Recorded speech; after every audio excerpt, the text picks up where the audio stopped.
पहले जो मेघना दिन भर बोलती रहती थी, अब एकदम चुप हो गई थी। बस अपने काम में लगी रहती। कल मेघना ने जो कहा था वो गलत तो नहीं था। मनोज ने तो सच में पूरा घर उसके भरोसे छोड़ रखा था। लेकिन इस बात पर मनोज को इतना गुस्सा क्यों आया था? क्या मेघना उसी बात से नाराज होकर कहीं चले तो नहीं गई? ये ख्याल आते ही मनोज बेचैन हो उठा। सोचों का तूफान एक झटके में टूटा जब अचानक उंगली में तेज दर्द उठा। देखा तो चाकू की धार उंगली को चीर चुकी थी और खून बह रहा था। मेघना दर्द से करा उठी और सब्जी काटना छोड़ सीधा बैंडेड ढूंढने लगी। एक हाथ से खून बह रहा था, लेकिन दूसरा हाथ तेजी से काम करता रहा। बिस्तर पर लेटे मनोज ने सिर घुमाकर एक नजर देखा। मेघना को लगा शायद वो मदद करेगा, लेकिन मनोज ने बस इतना कहा, कट गया क्या? कितनी बार कहा है ध्यान से काम किया करो, लगाओ आप बैंडेड। इतना कहकर वो फिर अपने मोबाइल में डूब गया। मेघना को बैंडेड मिल गया था, लेकिन अब जैसे उंगली का दर्द महसूस ही नहीं हो रहा था। कहते हैं ना, चोट शरीर पर कई जगह लगती है, लेकिन दर्द वहीं होता है जहां सबसे गहराई से चोट लगी हो। अब उसके दिल की तकलीफ ने उंगली के दर्द को पीछे छोड़ दिया था। वो बैंडेड लगाकर फिर सब्जी काटने पहुंच गई। जहां खून की बूंदें गिरी थी वहां कपड़े से पोंछा और फिर से काम में लग गई। इस बार और भी सावधानी के साथ। अचानक पीछे से माँ की आवाज आई, अरे तू अलग बैठ जा, कितना खून बहा दिया है। मेघना चौंक गई। उसकी आंखों के सामने सब कुछ धुंधला होने लगा। शायद दिल की आवाज ने ही माँ को पुकारा था और दिमाग ने माँ की छवि सामने लाकर खड़ी कर दी थी। वरना माँ अब कहाँ थी? उसकी आंखें भर आई। माँ तो उसकी एक छोटी सी चोट पर भी घबरा जाती थी। अगर हाथ कटता तो 3 दिन तक उसे रसोई में घुसने नहीं देती थी। मेघना कभी कभी माँ पर चिढ़ भी जाती थी।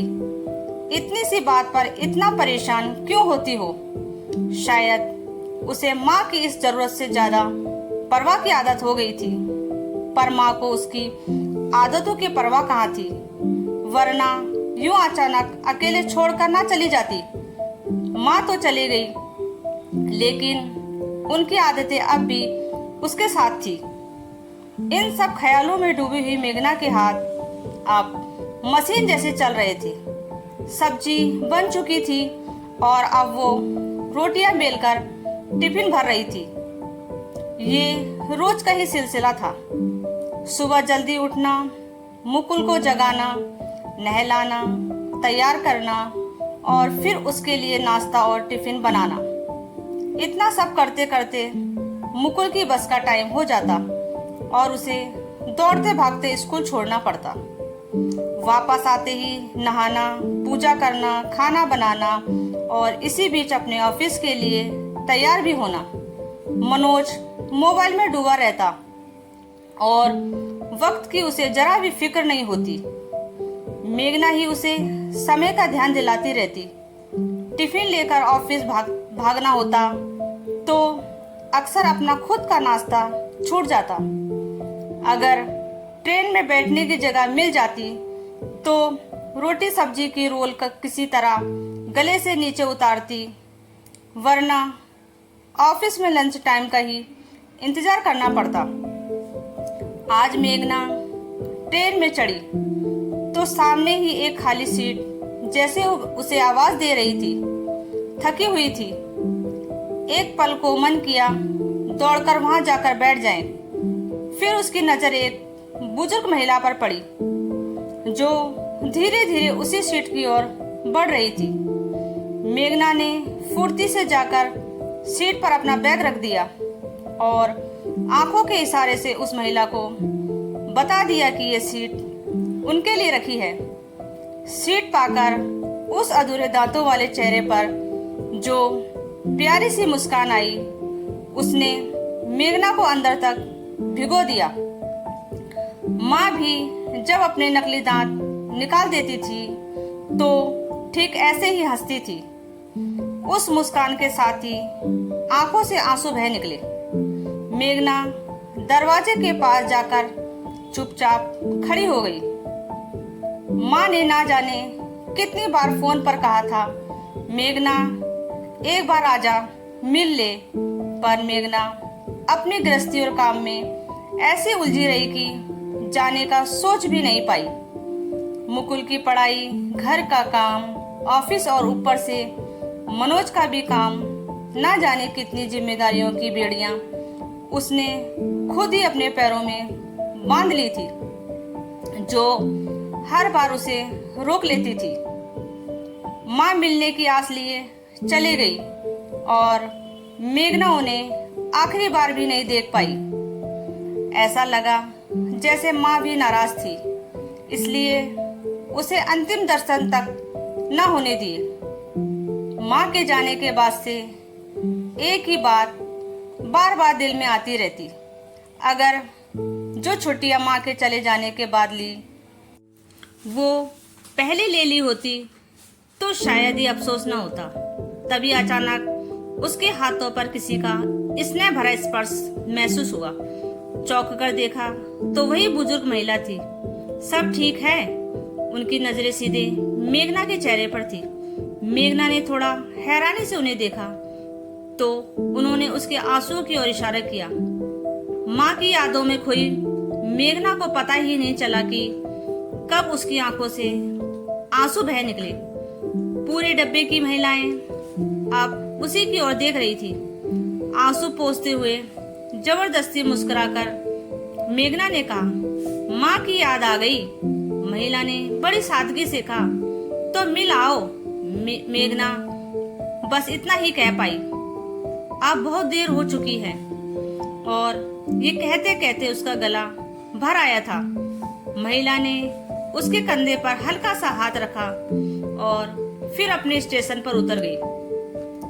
उनके उतरते ही ट्रेन में एक के बाद एक महिलाएं चढ़ने लगी। मेघना एक तरफ हो गई। कुछ इसी तरह उसका दुख भी हर रोज एक कोने में रख दिया जाता था और वो फिर अपने काम में लग जाती थी। लेकिन हर खाली पल में माँ की कोई ना कोई याद उसे फिर से भिगो जाती थी। माँ मेघना का सबसे बड़ा सहारा थी। उन्हीं की बदौलत मेघना ने अपनी जिंदगी में बहुत कुछ हासिल किया। पढ़ाई के साथ साथ अलग अलग तरह के शौक रखने की बात भी माँ ने ही सिखाई थी। माँ हमेशा कहती थी, परिवार होगा, बच्चे होंगे, उनके लिए वक्त देती रहोगी। फिर एक दिन बच्चे बड़े होकर अपनी दुनिया में व्यस्त हो जाएंगे और तुम भी मेरी तरह अकेली रह जाओगी।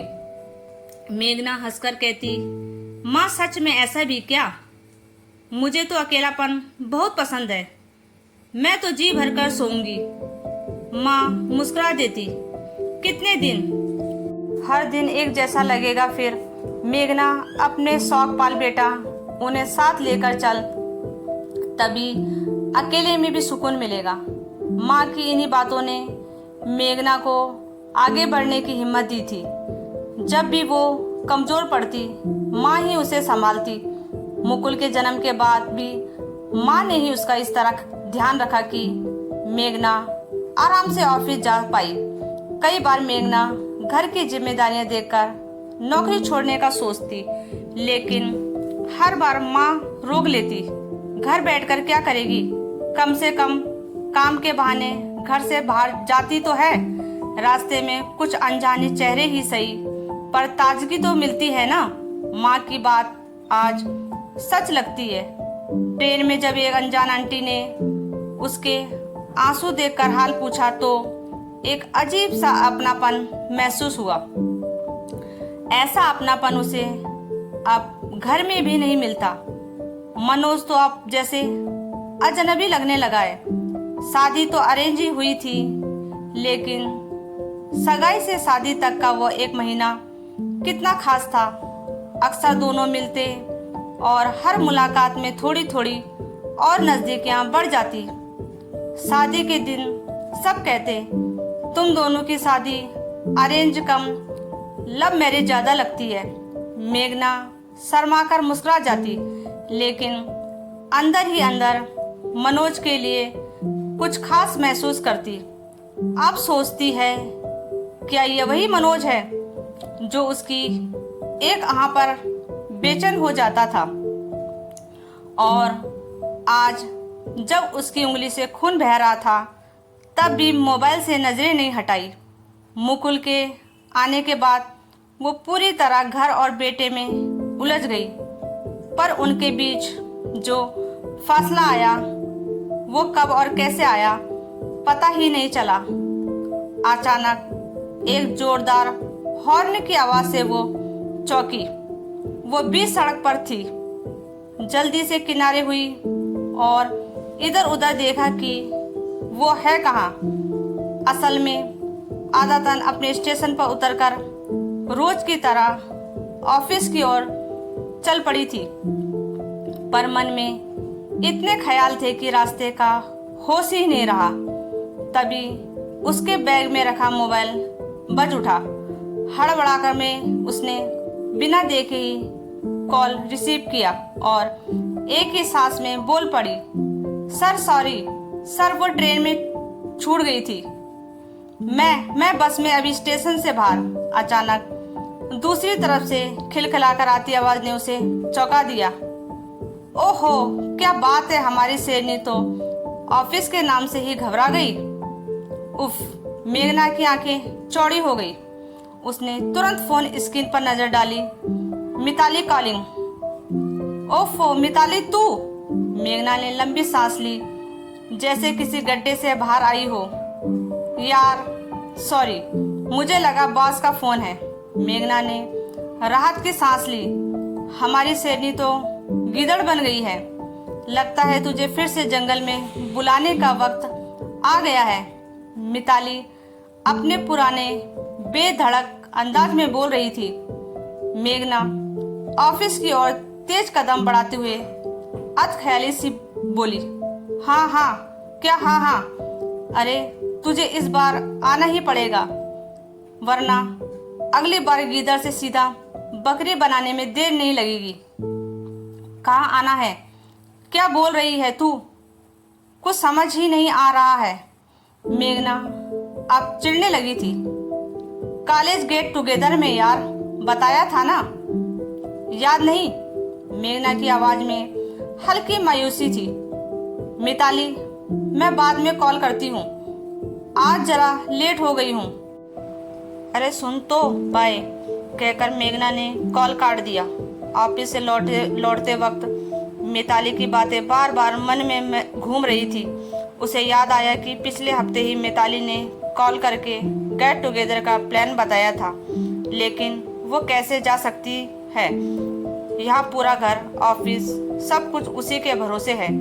मुकुल की पढ़ाई, मनोज का ऑफिस कौन संभालेगा ये सब? और वैसे भी अब वो पहले वाली मेघना कहाँ रही? घर लौटने के बाद मेघना चाय का कप लेकर अकेले बैठी। यही कुछ पल होते हैं जब उसे थोड़ी सी शांति मिलती थी। मुकुल अपनी स्विमिंग क्लास में था और मनोज अभी ऑफिस से लौटा नहीं था। वो बस कुछ देर बिना सोचे चुपचाप बैठना चाहती थी, लेकिन जैसे ही मन थोड़ी राहत पकड़ने लगा, फोन फिर बज उठा। स्क्रीन पर मिताली का नाम चमक रहा था। मेघना ने फोन उठाने से परहेज किया, लेकिन तभी व्हाट्सएप नोटिफिकेशन आया।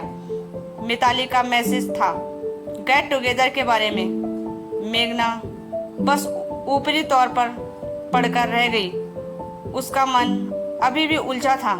वो जाना चाहती थी या नहीं, पर दिल ने फौरन जवाब दिया, नहीं जा सकती तो सोचने का क्या फ़ायदा। देर रात मुकुल को सुलाकर सारे काम निपटाकर जब मेघना कमरे में आई तो मनोज अपने फ़ोन में खोया हुआ था। मेघना ने एक नज़र डाली और चुपचाप बिस्तर पर लेट गई। नींद तो दूर दूर तक नहीं थी, मन भटक रहा था। सच ही है, बिस्तर के दो कोने कई बार दो अलग अलग दुनिया बन जाते हैं। अचानक ना जाने क्या सोचकर मेघना ने इन दो दुनियाओं के बीच एक पुल बनाने की कोशिश की। सुनो। मनोज फोन में डूबा बोला। मैं सोच रही हूँ कुछ दिनों के लिए कहीं चले जाऊं। मेघना के अंदर चल रही उथल पुथल अब जुआ पर थी। कहाँ? मनोज अब थोड़ा ध्यान से सुनने लगा। कहीं भी। मिताली का कॉल आया था। कॉलेज गेट टुगेदर है तो उसी के लिए जा रही हो? अब मनोज पूरी तरह फोन से बाहर था। कहाँ? मैं गई तो घर का क्या होगा? मेघना ने हल्की नाराजगी से कहा। घर का क्या होगा? हम है ना। ऐसे भी क्या कि सब कुछ सिर्फ तुम ही करोगी तो चलेगा। वैसे भी आधे दिन तो हम सब घर से बाहर रहते हैं। मनोज का ये लापरवाह लहजा मेघना को चुभ गया। वो चिढ़ते हुए बोली, हाँ हाँ मैं करती ही क्या हूँ। मेरे बिना तो सब चल ही जाएगा। एक दिन नहीं रहूं तब पता चले घर में तिनका भी नहीं हिलेगा। अब ऐसा भी नहीं है, मैं भी सब कर सकता हूँ। तुम्हारे आने से पहले सब मैं ही करता था। मेरे हाथ की मसूर की दाल आज भी दोस्तों में फेमस है। तुमने भी तो सुना है, वरुण अजय सब कहते हैं, जो खुद कभी चखा नहीं उसकी तारीफ चाहे कोई भी करे, हमें क्या फर्क पड़ता है। ना हमें कभी खाने को मिला, ना हमने कोई काम करते देखा। झूठी तारीफें ही सही, पर सच्चाई सब जानते हैं।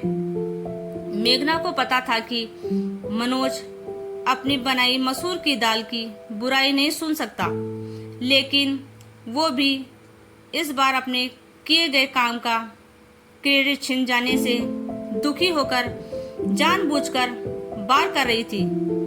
जहां तो दो दिलों के बीच बिछे बिस्तर पर समझदारी की चादर फैली थी, वहां अब एक अदृश्य दीवार खड़ी हो गई थी। मेघना, अब बहुत हो रहा है। तुम्हें क्या लगता है तुम्हारे बिना घर चल ही नहीं सकता? इस गलतफहमी में मत रहो। जहां जाना हो जाओ, मैं आराम से घर ऑफिस सब संभाल लूंगा। वैसे भी तुमसे शादी के पहले मैंने अपनी जिंदगी अच्छे से चला रखी थी। मजाज है जो कभी बाहर का खाना खाया हो, खुद बनाता था, लोगों को खिलाता भी था। जब मैं चली जाऊंगी ना, तब असली गृहस्थी का मतलब समझ आएगा। मेघना ने तिरस्कार भरे लहजे में कहा और मुंह फेर कर सोने का नाटक करने लगी। चादर ओढ़कर उसने जैसे अपने और मनोज के बीच एक दीवार खींच दी हो। वहीं मनोज भी दूसरी ओर अपने मोबाइल में फिर से गुम हो गया। पापा पापा उठो ना। मुकुल की आवाज से मनोज चौंक कर उठ बैठा। देखा तो बाहर की हल्की रोशनी सुबह की दस्तक दे रही थी। मुकुल की आंखों में चिंता थी। क्या हुआ बेटा? मनोज ने घबराकर पूछा। मम्मी घर में नहीं है। मुकुल की आवाज भरा रही थी। नहीं है? वॉशरूम में होगी शायद। देखा क्या? मुकुल ने ना में सिर हिलाया। शायद मार्केट गई होगी। मम्मी तो सुबह सुबह मार्केट नहीं जाती, उन्हें तो कितना सारा काम होता है। मुकुल जैसे उसकी पर्सनल सेक्रेटरी बन गया था। मनोज बिस्तर से उठते हुए बोला, रुको, मम्मी को कॉल करता हूँ। जैसे ही उसने मेघना का फोन लगाया, हॉल से रिंगटोन सुनाई दी। मुकुल भागते हुए चिल्लाया, मम्मी! पर हॉल में जाकर देखा तो मुकुल मेघना का फोन पकड़े मायूस खड़ा था। मम्मी का फोन तो यही है। अब मनोज को भी बेचैनी होने लगी। कभी ऐसा नहीं हुआ था कि मेघना बिना कुछ कहे सुबह सुबह कहीं चली जाए। उसने मुकुल को दूध और ब्रेड दी, खुद भी उसके पास बैठ गया और एक के बाद एक उन लोगों को कॉल करने लगा जिनके पास मेघना के होने की संभावना थी। मुकुल ने नाश्ते को हाथ भी नहीं लगाया। उसकी आंखें लगातार पापा को देख रही थी, जैसे वो हर जवाब वहीं से चाहता हो। मनोज ने 5-7 जगह कॉल कर लिए, लेकिन मेघना का कहीं कोई पता नहीं चला। तभी मेघना के फोन पर मिताली का कॉल आया। मनोज ने झट से फोन उठाया और सारा हाल बता दिया। मिताली थोड़ा घबरा गई। मनोज, तुम दोनों के बीच कुछ बहस हुई थी क्या? सॉरी, मैं बस मेघना की चिंता कर रही थी, इसलिए पूछ लिया। बुरा मत मानना, वो शायद आसपास ही होगी। मैं भी अपने जानने वालों से पता करती हूँ, शायद किसी से बात की हो। जैसे ही कुछ पता चलेगा मैं तुम्हें तुरंत कॉल करूंगी।